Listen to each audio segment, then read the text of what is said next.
Salut à tous, allez, petit point sur la Formule E avec les classements pilotes et équipes par la suite. Donc c'est Sam Bird qui est en tête au bout de 3 e-prix. 43 points, le pilote anglais devant Jérôme D'Ambrosio qui a gagné la deuxième course à la surprise générale. Bon, il s'est un peu chié sur la troisième, hein, un point seulement. Mais bon, c'est pas mal pour le pilote belge quand même. D'Acosta troisième sur la BMW. Robin Fringe encore sur une Virgin quatrième, les Virgin hein, décidément qui marchent bien en Formule E, contrairement à ce que vous avez fait en Formule 1 à l'époque. Jean-Éric Vergne cinquième avec 28 points, le champion en titre français. Mitch Evans sur la Jaguar. Alors Daniel Abt sur la première des deux Audi, 21 points, septième seulement. Ensuite on a André Lotterer sur l'autre DS du coup, l'équipier de Jean-Éric Vergne. Pascal Wehrlein sur la Mahindra Racing.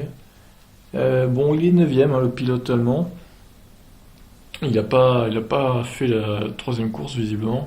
Ah si, non, c'est la première qu'il a pas fait, ok. C'est un peu bizarre leur classement d'ailleurs, là. Ils auraient dû mettre une case vide au premier plutôt et pas au dernier, quoi. Enfin, je sais pas, c'est bizarre de faire ça. Buemi sur la Nissan Idams, ça marche pas fort hein, chez Nissan qui remplace Renault Idams du coup qui a fait les 4 premières saisons. 11e seulement Sébastien Buemi avec 15 points.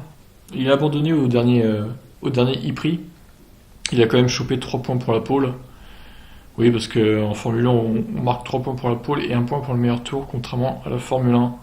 C'est le même barème que la F1 mais il y a juste ces bonus en plus pole et meilleur tour. Olivier Roland, l'équipé de Buemi, donc 14e, Di Grassi 13e hein, sur l'autre Audi, 9 points seulement, c'est grosse contre-performance chez Audi pour ce début de saison en tout cas. Jaguar c'est peu rien non plus avec Piquet qui avait gagné la première saison de Formule E. Bah là il est 17e avec 1 point seulement. Son équipier c'est un peu mieux.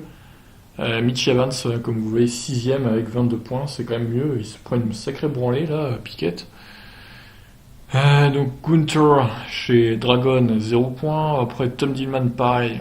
L'autre français sur la NIO Formula Team 0 pointé. HWA ce sera ce qui sera Mercedes en Formule E je pense dans 1 ou 2 ans. Gary Paffett et Stoffel Van Dorn fraîchement débarqués de la F1 0 points hein, pour Stoffel Van Dorn. Ça craint aussi pour le pilote belge qui n'y arrive pas décidément même en Formule E. Et Felipe Massa, donc 22e, le pilote brésilien, fraîchement arrivé de la Formule 1 aussi. Sur l'Aventurier, bah, il a du mal aussi hein, quand même à prendre ses marques, j'ai l'impression. Même que c'est un bon pilote, mais il a peut-être du mal pour la Formule 1 pour l'instant.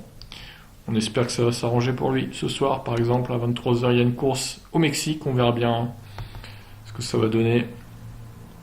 Donc niveau constructeur, c'est Virgin hein, évidemment en tête. Virgin qui gère vraiment bien la Formule E, contrairement à ce qu'elle avait fait en Formule 1. Mahindra Racing, l'équipe indienne, 59 points, donc bon, ils sont pas très loin, ils sont à 12 points derrière, c'est pas énorme. Ça peut vite se rattraper. DS Techeetah, 3ème, avec Jean-Éric Vergne, 47 points. Bon, c'est pas encore impossible pour le titre, mais là, il y a quand même 24 points de différence, il va falloir se bouger, DS Techeetah. BMW 4ème, Audi 5ème du coup derrière BMW, la honte alors qu'ils viennent d'arriver BMW. Jaguar 5ème. En fait là on a tous les constructeurs. Nissan 7, Venturi 8. Bon après ça reste des indépendants, NIO et Geox, Dragon 4 et 2 points. Et on finit avec HWA Reslab qui eux ils ont 0 points tout simplement. Ils ont fait de la merde hein, disons-le. Ils sont un peu nuls. On espère que ça va s'arranger pour eux du coup. On va faire un petit point sur le calendrier aussi. Donc comme je le disais, il y a une course ce soir au Mexique à 23h hein, sur Canal Plus Sport et non, c'est sur Canal Plus décalé je crois en plus. Et sur Eurosport pour ceux qui ont.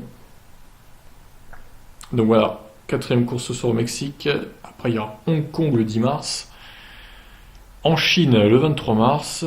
À Rome en Italie le 13 avril. Paris, bon, toujours là, Grand Prix de Paris, le 27 avril. Monaco le 11 mai. Berlin le 25 mai. Berne le 22 mai en Suisse. Le 22 juin, pardon. New York pour terminer le 13 juillet. Et le 14 juillet, il y aura 2 courses à New York. 2 e-prix donc, pour terminer cette saison 2018-2019. Voilà pour le petit point formuleux. Bah, je pense que j'en referai un dans 1 ou 2 mois. On verra un peu comment ce que ça donne. Peut-être à l'issue, peut-être pour le Grand Prix de Paris, tiens, j'en ferai un en avril. Allez, sur ce, je vous laisse, ciao. Et bon, et pris pour ce soir.